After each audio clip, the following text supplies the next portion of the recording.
Little bit of superfly. Hello, everybody. It's Intelligence Day. Hump Day, Wednesday, whatever a day it is a day. So welcome, everybody. I tell you what, yeah, that 70s soul. I mean, far out. It's glad I was exposed to Motown and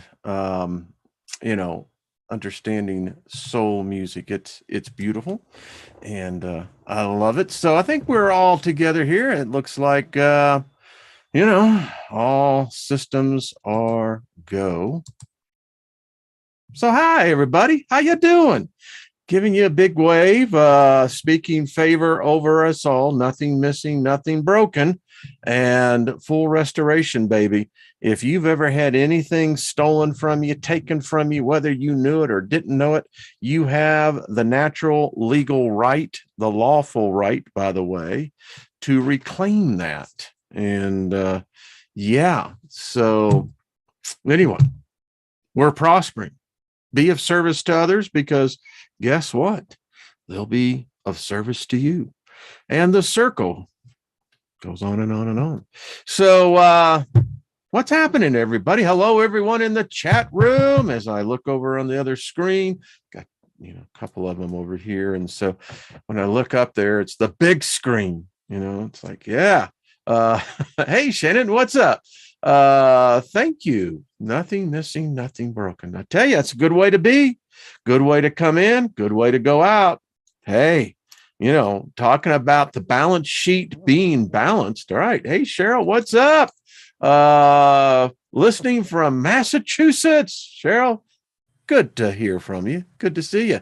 Plandemic, how are you doing? Janie, hello. Iceberg, Deborah Sloan, hello. Julie. And I think I saw Martin and Heidi in here. How you doing? Big Al. The big screen is the big scene. So you're in Nashville, are you, Al? Heading to Colorado? Well, buddy, big snow coming. So watch out. It's coming your way there, my friend. So we just surround you and Perry with favor, protection. We'll just put a couple of 100,000 angels around you. How's that? David Castle, good to see you. Favor to you. And Rufus as well. Hello, Rufus. Ginger, how are you doing? Robin, hello. Yeah, Big Al, just a heads up. Speaking of Al, listen, I got the link below. Pre-order these cards. I mean, I don't know. I haven't gotten the latest count, but hopefully we're under 30 by now. And this is a deck you really want. It's going to be one of a kind, no doubt a collector's item. It would be something that you'd want to leave to your posterity. Yeah, seriously. So go ahead, hit the link. Go ahead and put your money down. It shows a commitment. You're not giving merely lip service. You know what I'm saying? All right. Hey, Ginger, good to see you. Hey, David Barry, good to see you. Hello, Susie Q. I mean, the Soul Tribe is here. Eric, good to see you, my friend. Jill, good to see you. Oh, man, just piling in. Thank you for hitting the like button. Feed the machine, feed the algorithm. It always works well. Nina, I know you'll probably be listening to this because I think your building is without power, but we're sending you bunches of love and favor and all that good stuff. So I think S. Lee, what's up? Good to see you. I think you were the first in the chat room. And who was it that left the link? I'm going to actually get in touch with him. The 1099A. Wow. I'm going to talk and see a little bit more about this, but Eric says, my lips are registered. Ain't that the truth? That's some real wisdom there, Eric. What he said, everyone, for those of you who are just listening. Hey, Emerald, how are you doing? His lips are registered weapons. All of our lips are registered weapons, no doubt about it. The problem I've seen with a lot of people is that they're playing Russian roulette with their words. Now that sucks. What was that movie? All right, everyone, you will know what your age is. Was it The Deer Hunter? I believe it was. Was Al Pacino? It was an all-star. Andy Garcia, I think, was in that as well. How many of y'all remember? It was about the guys that they got captured in Vietnam, and what their captives did for entertainment is that they would pull the American soldiers from the cage that was submerged in the swamp. And yeah, you'd get water. And the game was you have to play Russian roulette. Yeah, it'll drive a mind crazy. You know? And if we thought about our words the same way, we might choose them far more carefully. Eric, good point. Hey, Gaia, Mart, Paul, how are you doing? Paul, I'm going to be getting back with y'all as well. Jackie, good to see you. And good to see you as well. So, William, good to see you. But seriously, order those cards. They're collector items. There's going to be no doubt about it. And I think, just my opinion, but you charge them, it's like charging a talisman or a sigil or a symbol. Wow.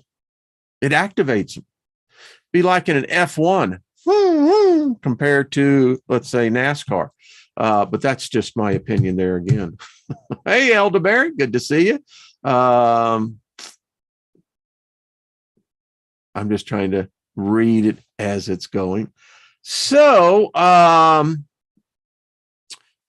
angel for the day, and I haven't given recognition, is Lavea, excuse me, like Isaiah, the angel of revelations, the admirable God. This is, and as he puts it in the light, patron of spiritualism, mediums, psychics, clairvoyants, fortune tellers, channelers, telepathics, mind readers, transcendental philosophers, artists, musicians, poets, and writing. I said this before, say it again. This should be our mascot. This should be our representative, because this angel is right up our alley. And I got some really hot tea today. I mean, hot tea. I'm talking hot tea. Hot tea. Oh, how about that? Hot tea. Hot tea. Hot tea. There we go. Brings spiritual ascension, intuitive understanding. Helps to understand the revelations we get in dreams and daydreams. Brings good sleep and rejuvenating rest. It's true. It's amazing what the body does when we're absent from it. And yeah, you're still in it. But boy, that's why good rest is very important for your health. The following message was brought to you courtesy of the angels. Yeah. Let's see.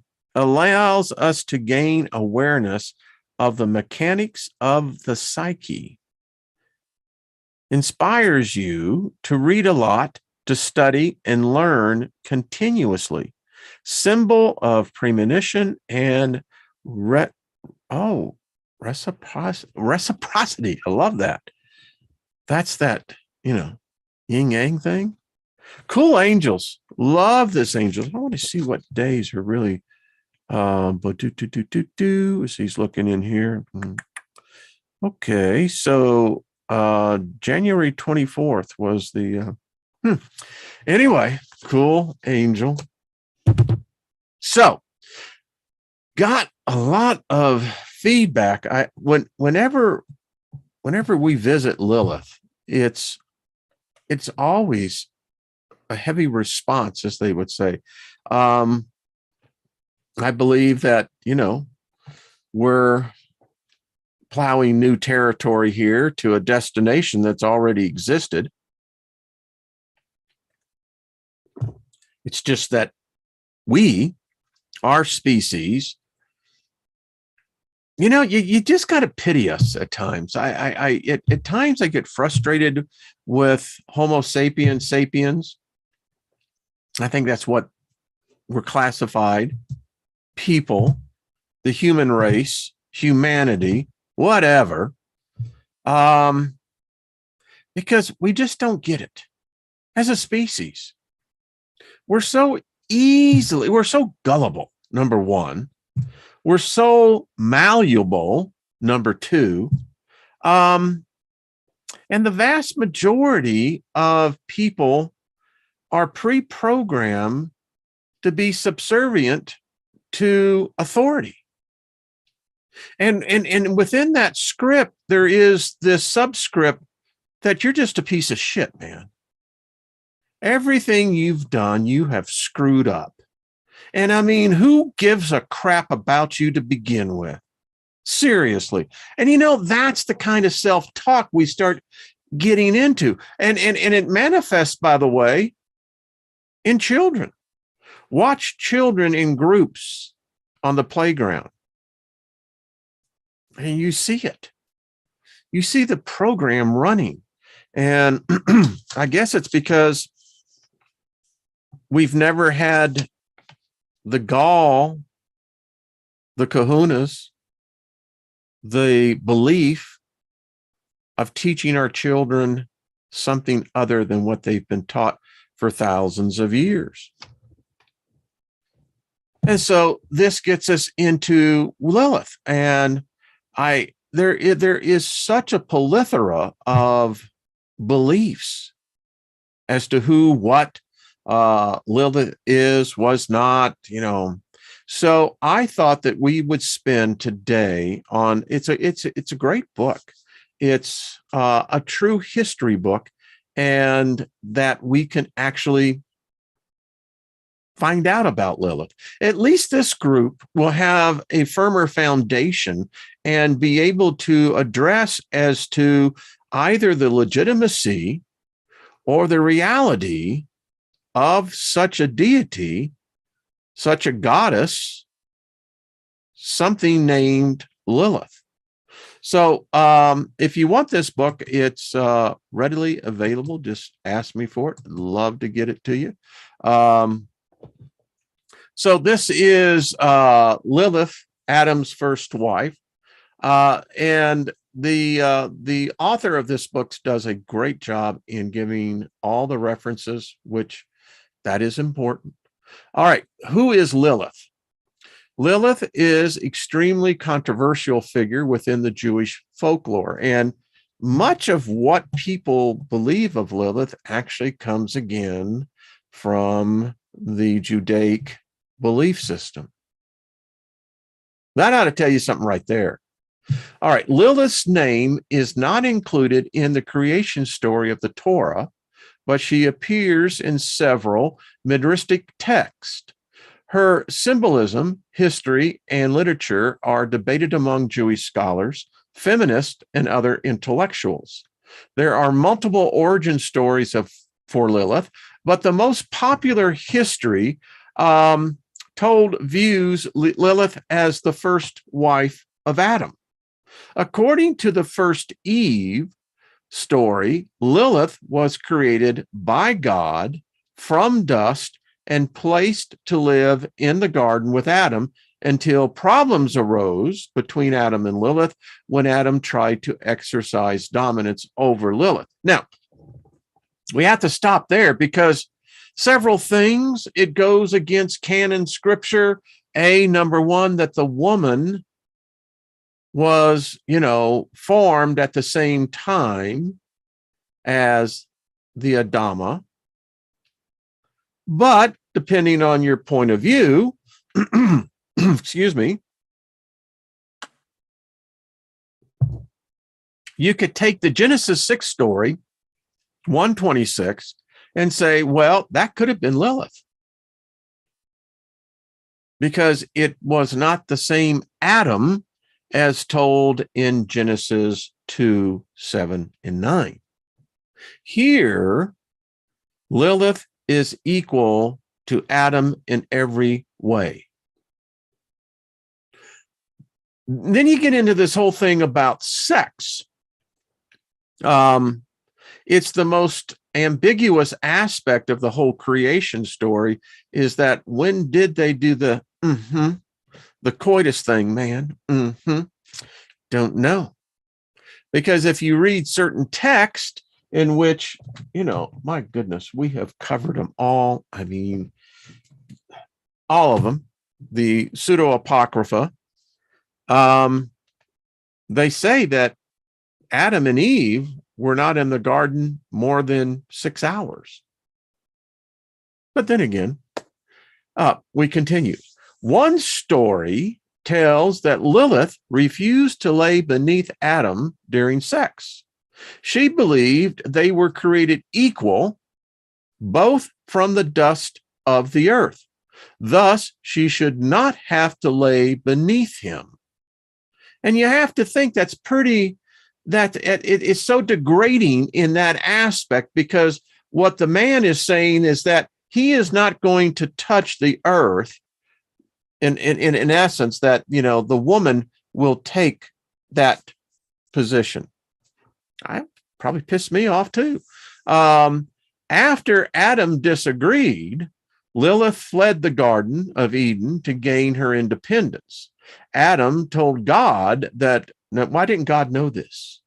Anyway, that Lilith had left, and God sent 3 angels, Sanoi, Sansanoi, and Sammangeloth, to retrieve her. The 3 angels found Lilith in a cave bearing children, but Lilith refused to come back to the garden. So we have another mystery here. How was Lilith giving birth to children? From what relationship? From what intercourse? Where did she get the sperm, the semen? The angels told her they would kill 100 of her children every day for her disobedience. So much for the loving God thing, you know what I'm saying? In revenge, she is said to rob children of life and is responsible for the deaths of stillborn infants and crib deaths, SIDS. Male children are at risk of Lilith's wrath for 8 days after birth until circumcision. Okay. And just a little comment on that. If this all-knowing, all-perfect God knew what the hell he was doing, why didn't he build the equipment without the circumcision needed? All right, I digress. And girls are at risk for 20 days.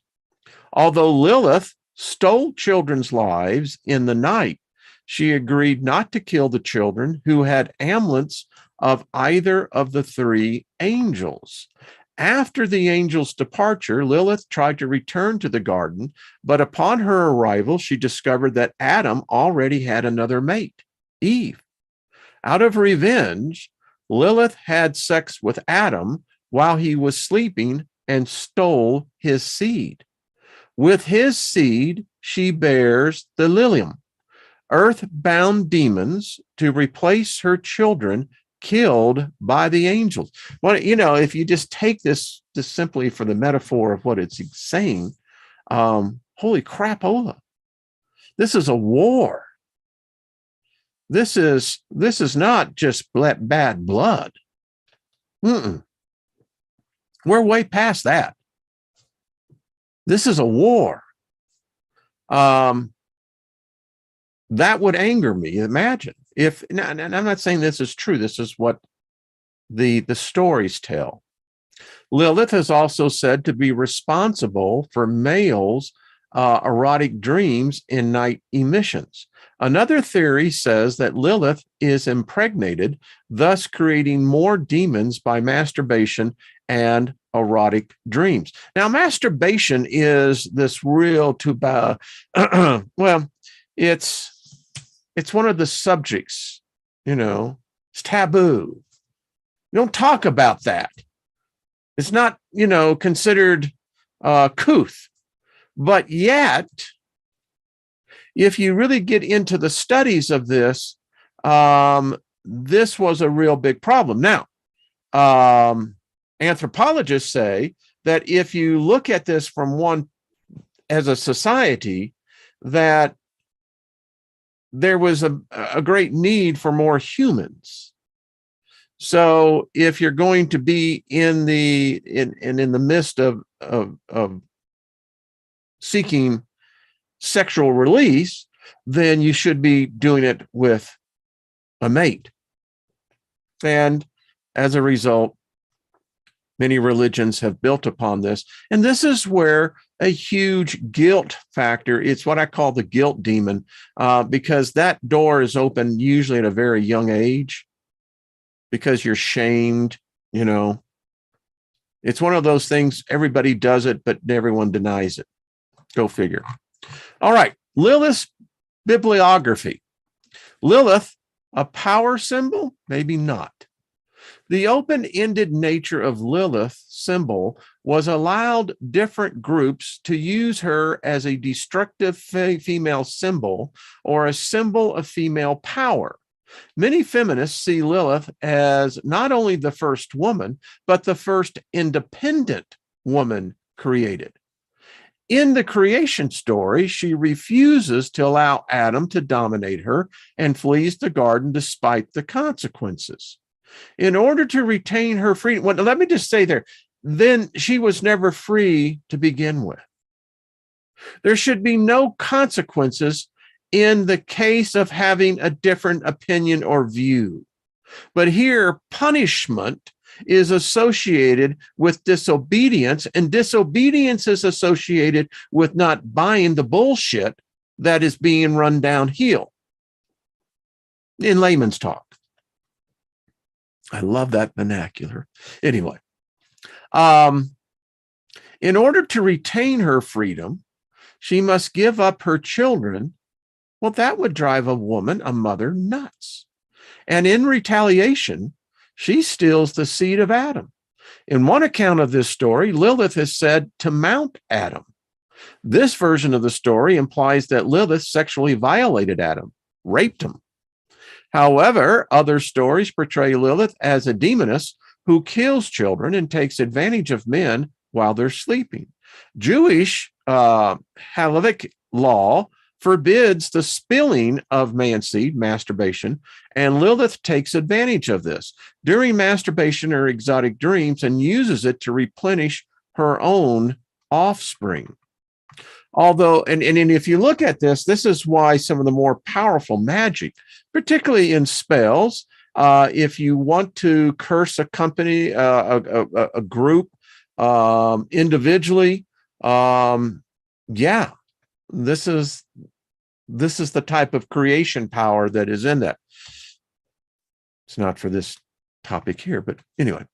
Although Lilith is controversial, some feminists have used her as a symbol of empowerment. For example, one Jewish feminist magazine is called Lilith, labels itself as an independent Jewish women's magazine. The publishers use Lilith as a title because they believe she is a symbol of independence. However, those who still think of her as a demoness could turn it around and once again label feminists as male bashers or men haters. They see Lilith as wicked and vengeful towards men and children. All coming from a patriarchal point of view. Just saying. Especially with any symbol or icon used by feminists, especially within a religious context, there will be controversy and opposition. Whether or not the story of Lilith is accurate is not the main issue. The first Eve version of the story gives Lilith a role that many women can identify within Judaism and other religious traditions. Yeah, because these Abrahamic religions, they're women hater religions. They're extremely sexist in the whole woman's creation and what her role is in serving the male deity. Crazy crap. She is an independent woman who challenges the oppressive system in which she is placed. Stealing the lives of children represent a certain madness that accompanies her solitude and exclusion. Despite Lilith's downfalls, she still remains a symbol of power simply by her survival and mysteriousness.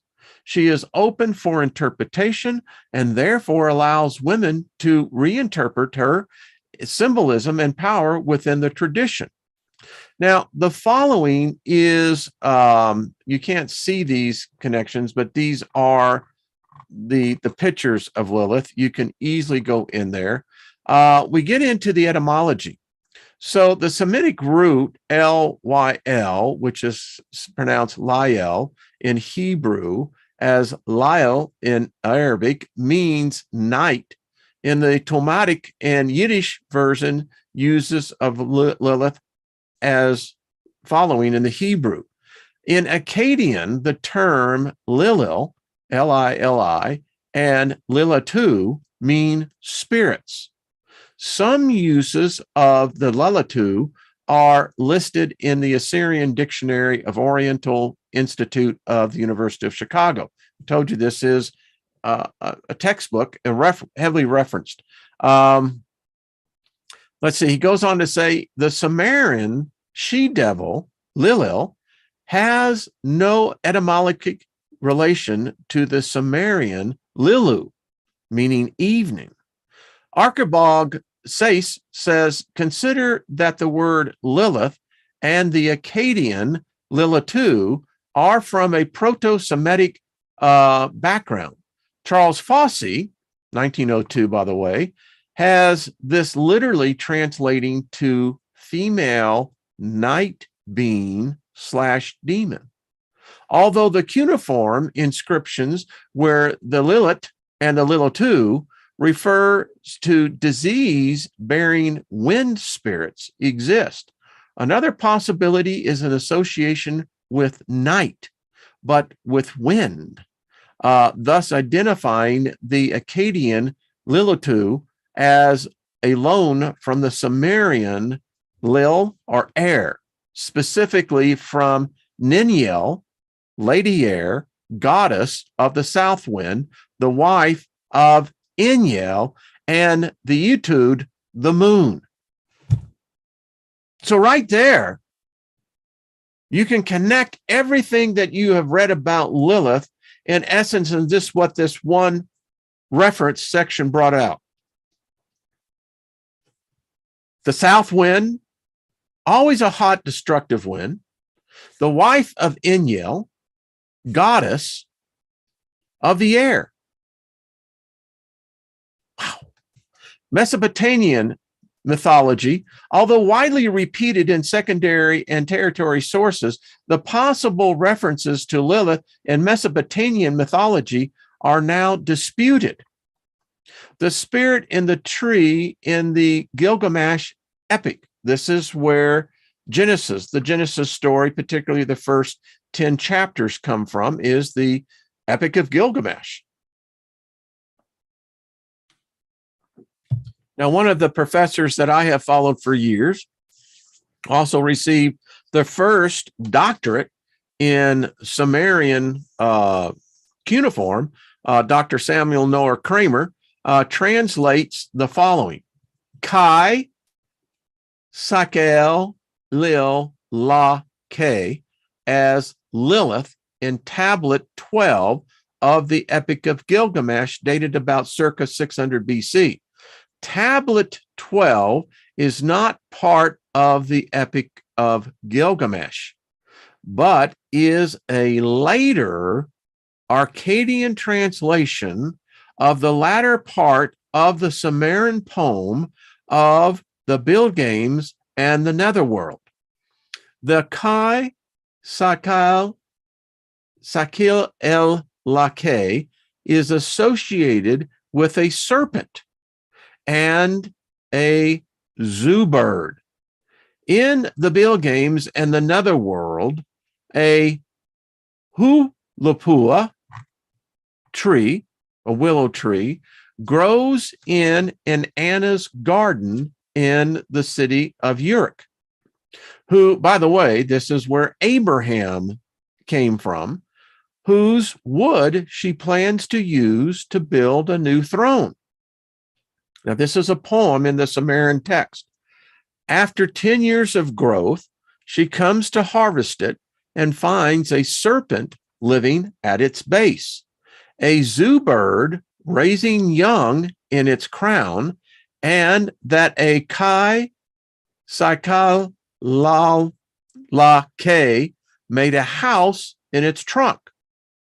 The Bilgames or Gilgamesh is said to have smitten the snake, and then the zoo bird flew away to the mountains with its young, while the Kai Sakal El La Ke fearfully destroys its house and runs for the forest. Kramer's identification is repeated without question or justification by Manfred Hunter in the article Lilith in the Dictionary of Deities and Demons in the Bible. Suggested translation for the tablet 12 spirit in the tree include the Kai scale as sacred place, Lil as spirit, and Lil Lai Ke as water spirit. But also, get this, simply owl, giving that the Lil is building a home in the trunk of the tree. A connection between the Gilgamesh, Kai Sekeleike, and the Jewish Lilith are rejected by Dietrich Opitz and other scholars, finally being rejected textually on the grounds of Sergio Rabinigny. The big-footed woman in the Burney relief. We've seen it. I've used one of that as representing Lilith. Well, here's some controversy. Kramer's translation of the Gilgamesh fragment was used by Henry Frankfurt and Emil, I think that's Kraling, to support identification of a woman with bird feet in the Burney relief as related to Lilith. But this too is rejected by more recent scholarships. The Eris and Tash amulets. Theodore Gaster mistakenly identified an incantation in the Arsacian Tash amulets as a pre-Jewish reference to Lilith, but another scholar identified the amulets as a Jewish source. So, the Vertot Lilitu demons. The word Lilu means spirit in Akkadian, and the male Lili and the female Lilatu are found in incantations of text from Nippur, Babylon, circa 600 BC, in both singular and in the plural forms. Among the spirits was the Verdot Lilitu, or the maiden spirits, bears some comparison with later Talmudic legends of Lilith, as the Lili is related to witchcraft in the Sumerian incantations. Much of the popular information found in non-academic sources regarding Lilith is taken from reprints of out-of-copyright works which are now outdated. For example, Moses Gaster and his work, R. Campbell Thompson, and W.O.E. Osterley, and confuses Jewish and Assyrian sources. The following material in this section of the article is particularly secondary citation from Sigmund Horowitz, requires verification and replacement with primary academic sources. Now, according to Sigmund, he says the figure of Lilith first appeared in a class of wind and storm demons or spirits as the Lilitu in Sumer circa 4000 BC. The phonetic name Lilith is traditionally thought to have originated in ancient Israel and to have predated at least 700 BC, according to Horowitz. Now, his work is in 1980, so it's very much, I would call, recent. Akkad, who were the earliest known Semitic speakers, and Sumer, who were the earliest civilizations inhabiting Mesopotamia, developed a very intimate cultural symbiosis with widespread bilingualism. The bilateral influence of Sumerian and Akkadian is evident in all areas, including the syncretism between their gods, where each adopted the other's deities. In Sumerian, Lilith was referred to as the Kai, Saikal, Lil, Lake, and in the Akkadian, it was the Ardat Lilil. The Assyrian and Babylonian cultures descended from these earlier cultures. You see where it all comes in? Another proposed connection to Lilith is the Sumerian Kings list, where Gilgamesh's father is named as Lilu. Little is known of Lilu, and he was said to interfere with women in their sleep and had functions of an incubus.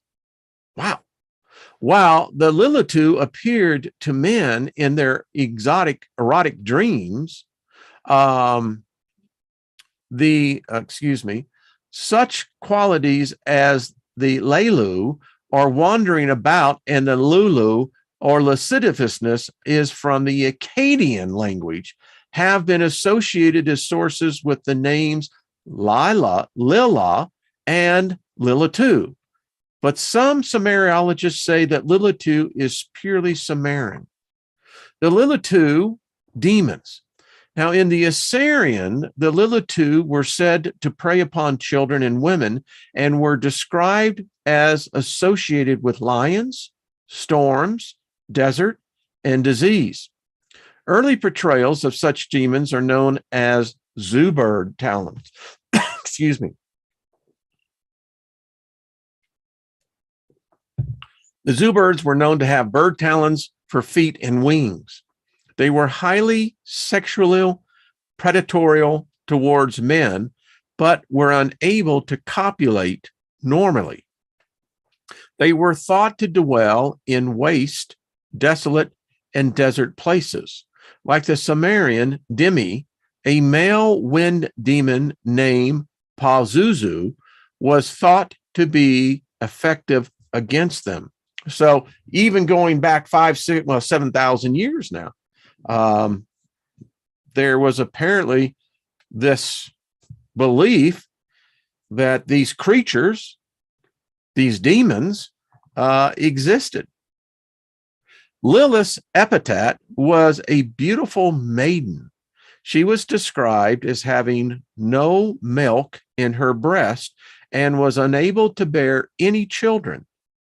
Raphael Paty's work, other storm and night demons from a similar class are recorded from the Akkadian text around this period. The Ardat Lilil is from the Ardat Tu, which is a young unmarried woman or maiden. Also sometimes a title of prostitutes, and the Lilitu. These maiden Lilitu would come to men in their sleep and beget children from them.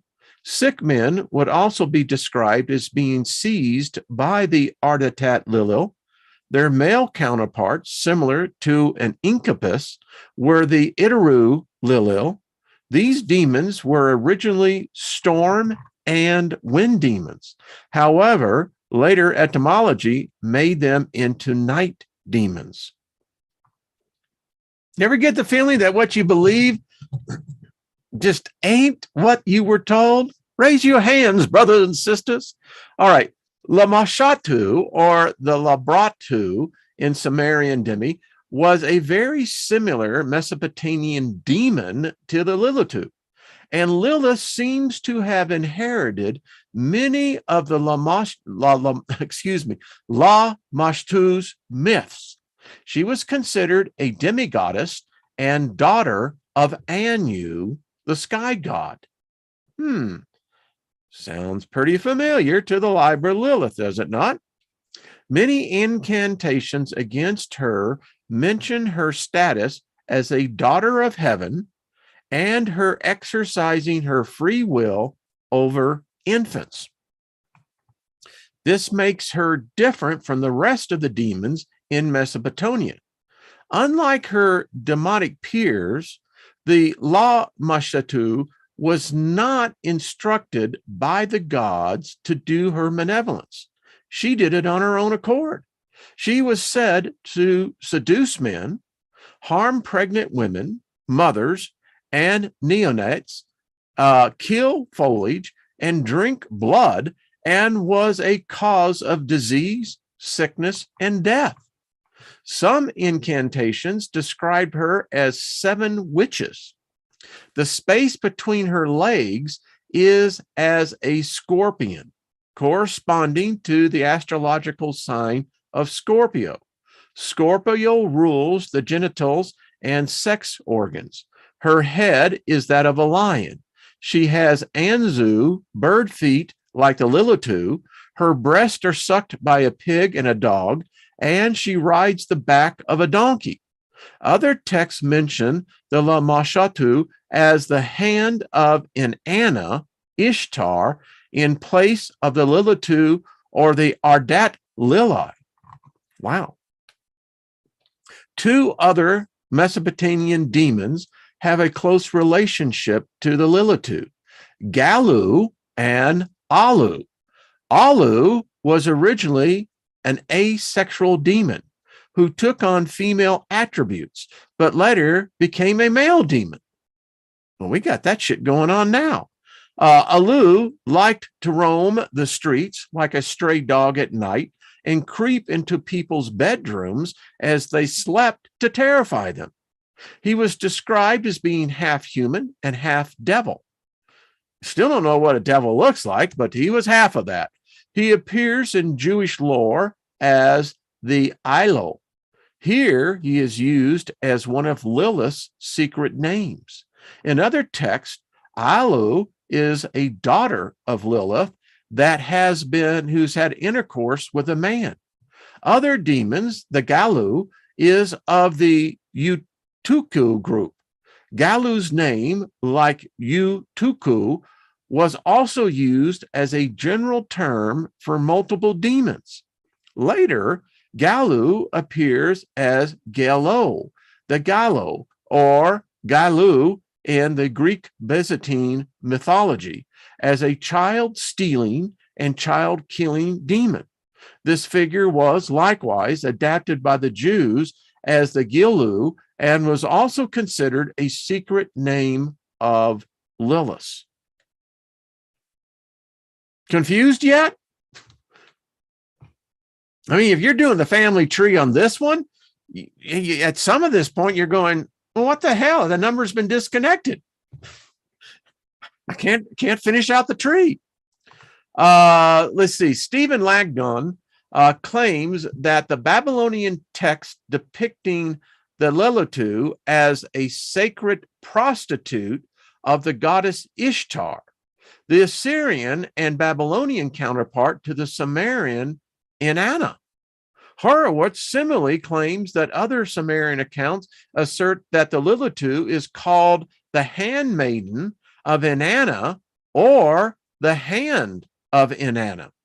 The Sumerian text states Inanna has sent the beautiful, unmarried, and seductive prostitute, the Lilith, out into the fields and streets in order to lead men astray.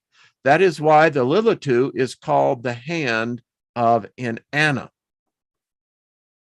Of course, my mind goes, all right, so what is this saying?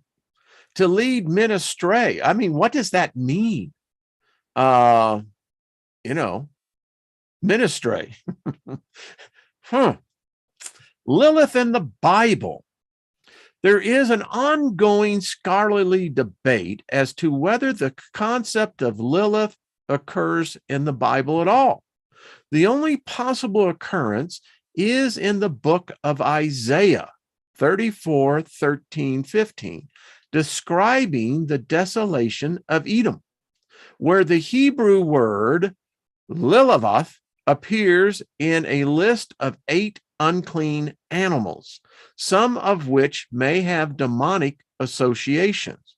Since the word Lilith is a hapak legamon in the Hebrew Bible, and the other 7 terms in the list are better documented, the reading of scholars and translators is often guided by a decision about the complete list of 8 creatures as a whole. Isaiah reads, "Thorns shall grow over its strongholds, nettles and thistles in its fortress. It shall be the haunt of jackals, an abode for ostriches. And wild animals shall meet with hyenas, and the wild goat shall cry to his fellow. Indeed, there the night bird." The Lilith. The owl settles and finds for herself a resting place. There the owl nests and lays and hatches and gathers her young in her shadow. Indeed, there the hawks are gathered, each one with her mate. Any of that make sense to you? Symbolism, baby. All right, so in the Hebrew text, this is how it reads. "And shall meet thee, he calls his Lilith, and she finds there thee, and she gathers under her shallow. Also they gather everyone with." Now, Schrader and Levy, other linguists, suggest that Lilith was a goddess of the night, known also by the Jewish exiles in Babylon. Schrader and Levy's view is therefore partly dependent on later dating of the Deity Isaiah to the 6th century BC and the presence of Jews in Babylon, which would coincide with the possible reference to the Babylonian demonology. However, this view is challenged by some modern research, such as the Dujayet Blair in 2009, who considers that the context indicates unclean animals. You see, even as we continue to evolve, well, these things that we thought were, in fact, the right translation are being challenged today. The Greek version in the Septuagint translates the reference into Greek as the onokentrios, apparently for lack of a better word, since also the serum or the satars earlier in the verse are translated with the daemon onokentrios. The wild beast of the island and the desert are omitted altogether, and the crying to his fellow is also done by the demons. Now, the Latin Bible. Most people don't realize that, of course, the Vulgate, predates the King James. Yeah. Anyway, so the 5th century Vulgate translate the same word as Lamia. The translation is, "And demons and monsters shall meet, and the hairy ones shall cry out to one another. There, vampires, she lay down and found rest for herself." That is according to the vampirologist Montague Summers. This particular species of owl is associated with the vampiric Styx of Roman legend. This one just deserves to really stop here, because this is so freaking out of context with anything known of Christianity today. But this has far more validity, in my opinion, than any King James or later translation or interpretation. What did they know? So Lamia, the translation again, "and demons and monsters," and fill in the blank of what demons or monsters interpreted to you, "shall meet, and the hairy ones shall cry out to one another. They're vampires." So this is a key point, by the way. And I digress on this point because there is a resurgence now that there is, in fact, a species may be a subgenus of Homo that are in fact true vampires. It's very evident that at the turn of the century, that where Gnosticism and what was then becoming the Roman government's new religion was incorporating this. This is wild stuff. And then, of course, you have the plethora of so many different translations that it's, I'm not even going to stay with this because it gets redundant in much of it. The King James. So we read what the Vulgate said, right? So here's this, the King James says, the wild beast of the desert shall meet with the wild beast of the island, and the satyr shall cry to his fellow. So satyrs must have existed. I know it seems impossible, and our modern science says, oh, no, that can't happen. But I am convinced that there were half humans, half animals. Yeah. Anyway, it says the screech owl also shall rest there and find for herself a place of rest. The screech owl translation of the King James is together with the owl, probably a water bird, and the great owl, probably a snake, in an attempt to render the passage by choosing suitable animals for difficult to translate Hebrew words. In other words, they took shortcuts. Imagine that. I mean, you think about this, how does a Westerner start translating ancient Hebraic text? Later translations of that same word, night owl, night specter, night monster, vampires, night hag. Lilith, these are the Jerusalem Bible, New American Bible, Lilith, the Message Bible, night creature, NIV, night jar, that's an interesting New World Translation, night bird. The Jewish tradition, the Dead Sea Scrolls.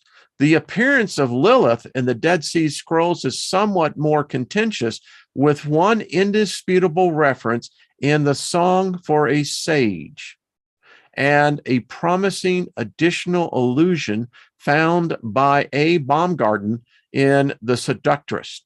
The first and irrefutable Lilith reference in the song occurs in the fourth quadrant, line 510, fragment 1. And I, the instructor, proclaim his glorious splendor so as to frighten and to terrify all the spirits of the destroying angels, spirits of the bastards, demons, Lilith, howlers, and desert dwellers, and those which fall upon men without warning, to lead them astray from a spirit of understanding, and to make their heart and their desolate during the present dominion of wickedness and predetermined time of humiliations for the sons of light, by the guilt of the ages of those smitten by iniquity, not for eternal destruction, but for an era of humiliation for transgression. Pretty heavy stuff when you think about this. Validation, if you want. There's a class of angels known as the spirits of the destroying angels. Now, that implies that there's been a transmutation taking place. The spirits of the destroying angels, spirits of the bastards, demons. So these spirits of the destroying angels are not demons. Otherwise, the writer of this fragment would have brought that out. And there is Lilith by herself. Wow. pretty heavy stuff, you have to admit. And again, to Isaiah 34, this lugarical text both cautions against the presence of supernatural malevolence and assumes familiarity with Lilith. Distinct from the biblical text, however, this passage does not function under any social political agenda, but instead serves the same capacity as an exorcism and the songs of dispersed demons, insomuch that it comprises incantations comparable to the Argentine relief examined above, used to help protect and faithfully against the power of these spirits. The text is thus to a community deeply involved in the realm of demonology. This is kind of really, and I know the time is getting quick on here, but this is really, for me, it's very interesting because it shows that exorcism far predates anything that the Catholic Church or subsequently Christianity has laid claim to.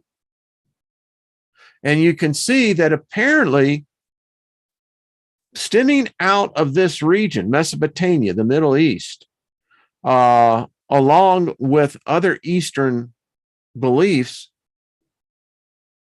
the realm of this spirit realm, highly complex, highly organized, a defined hierarchy, a class, along with associated powers.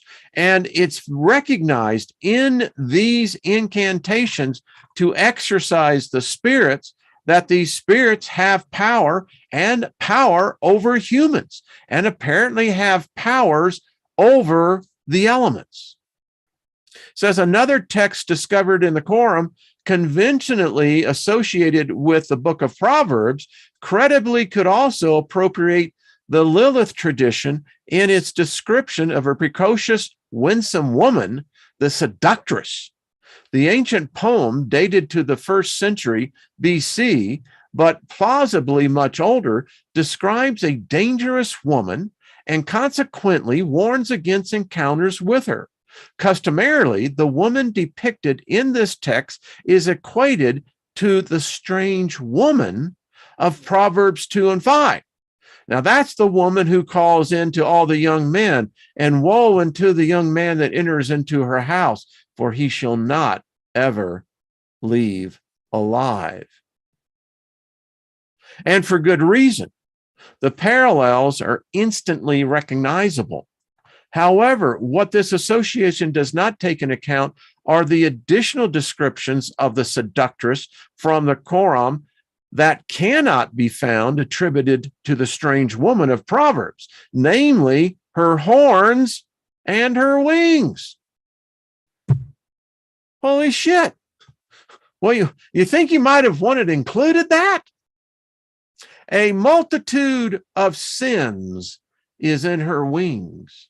The word seductress here does not refer literally to a prostitute, or at the very least, the representation of one, but one who tempts men into sin.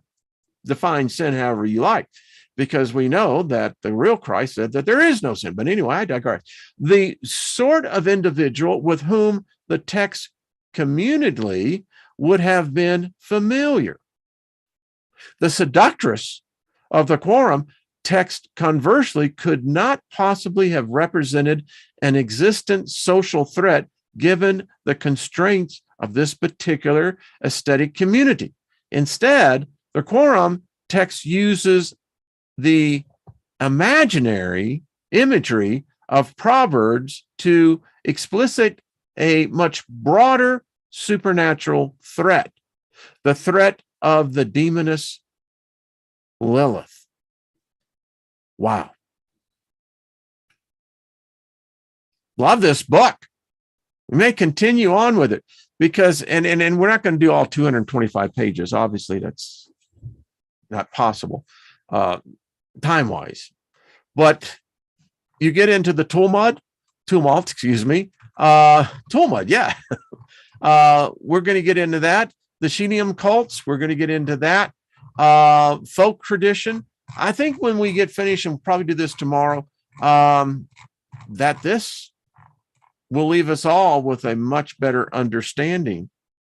At least we'll understand where all the myths came, how all the modern day beliefs look at. And I find it particularly educational.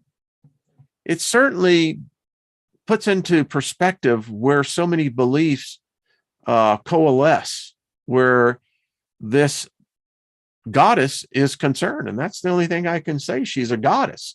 Her longevity, by her namesake alone, signifies power. And that is remarkable. I'm trying to read all this. I'll have to read it later. But again, and it seems again, the veil is dissipating. And here her name is.